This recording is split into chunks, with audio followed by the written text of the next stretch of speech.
I just finished Hobbit, The Battle of the Five Armies, and the one word that comes to mind after finishing this trilogy is unambitious. From lackluster twists and turns to the dull effects to boring battles, I don't know what The Hobbit believed it could bring to the table despite being so well funded and hyped.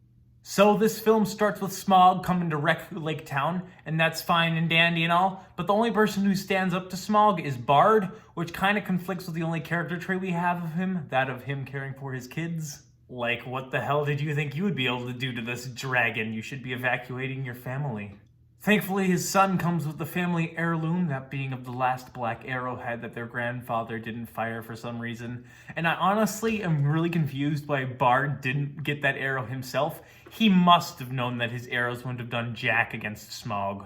Why does Smaug, toy with Bard? He was so angry in the end of the last film. He literally couldn't, comprehend, how the dwarves had bested him, and he was just dead set on, blowing up the town.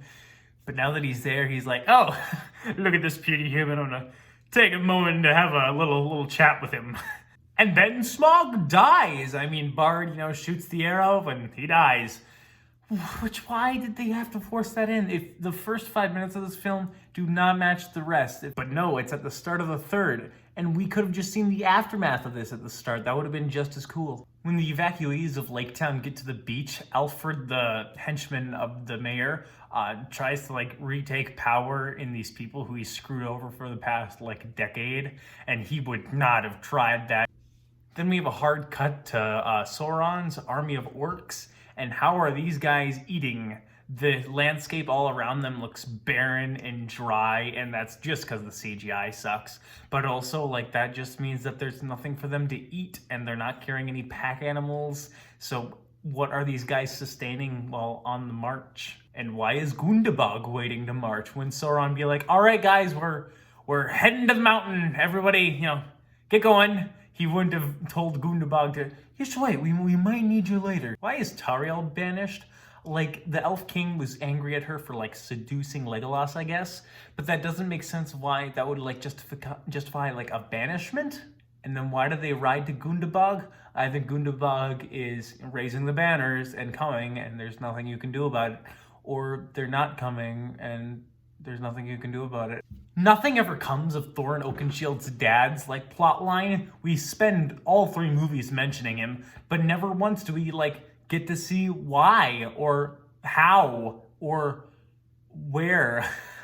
Why is Bilbo just chilling on the... What the fuck are the things called? Castellones? No. Part of Castle Archer's fire from the embrasure. Why is Bilbo just chilling on the embrasure staring at the Arkenstone?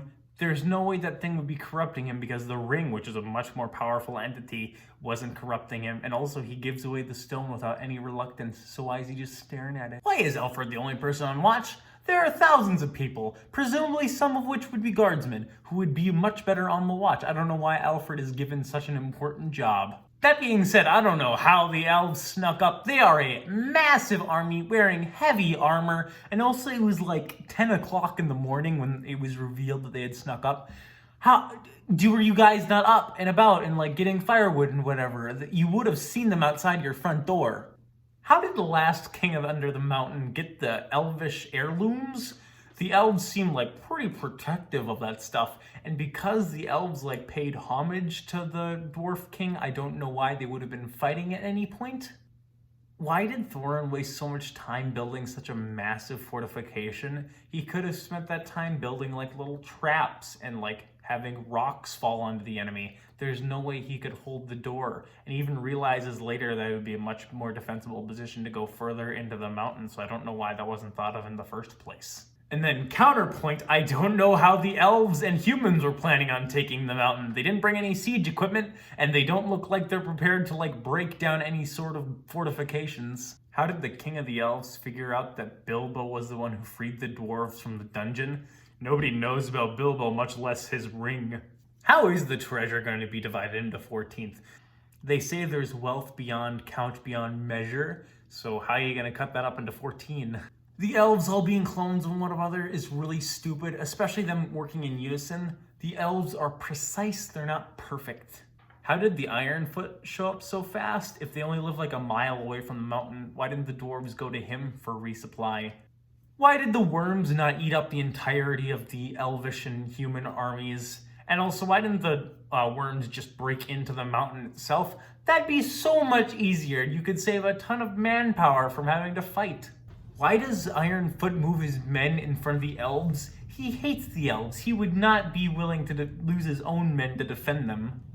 And then why does the Elvish King send his foot soldiers to go fight? Why not just use bowmen?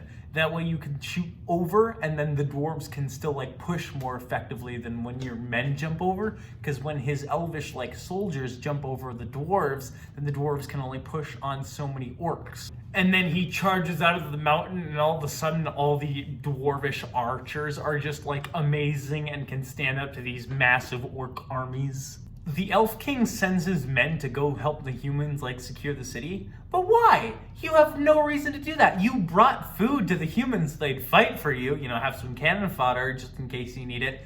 But like outside of that, dude, you're here for the stones. Just go in and get the stones. Forget about the humans. Why did the dwarves split up when they were going through the castle? I get that they wanted to find like the fastest way to get to Azok, but like it's the horn thing that's signaling his armies is like up.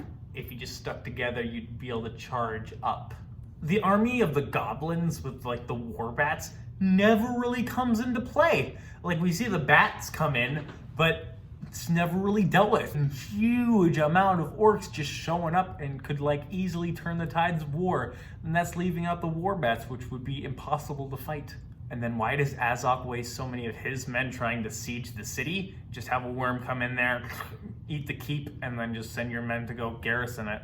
Thorin beating Azok with the little weight switch thing is cute, but doesn't really make sense because Azok is like way more competent of a leader and way more intelligent. And then when Thorin's dying, Bilbo just kind of stands over his corpse, not shouting, "Help! Help!" He's just like, "I guess this is the end, friend." After the battle, when Bilbo is like saying goodbye to all the dwarves, it's really hard to like feel like, wow, we're moving on with our lives. This chapter is done and over with. When none of the dwarves really felt all that special or different from one another. We had like the grandfather one, the big brutish one, like the fat one, the one that couldn't hear, the one that didn't speak English. That's about it. Everyone else was the same.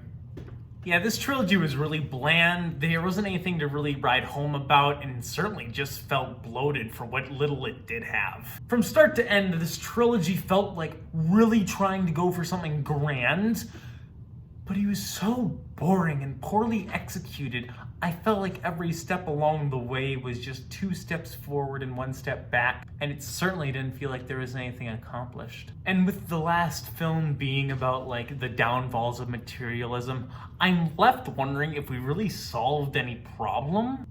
When Thorin dies, the mountain then goes to Thane, his cousin, the Ironfoot guy. But he hates the elves, so they're not getting their stones back, so they all like just wasted their blood for no reason. He would hate the humans for costing his family so dearly, so they're not getting a dime. And Thane himself is just a brutish warlord who just loves to fight, so it's not like he's gonna be taking all that gold and investing it into infrastructure. Had one technical aspect of any of these 3 movies been outstanding, I could have watched this entire thing all through with no issues, no problemo. But when nothing is even kinda okay, it's really hard to get through these. But I'll give Hobbit: The Battle of the Five Armies a D, and I'll leave it at that.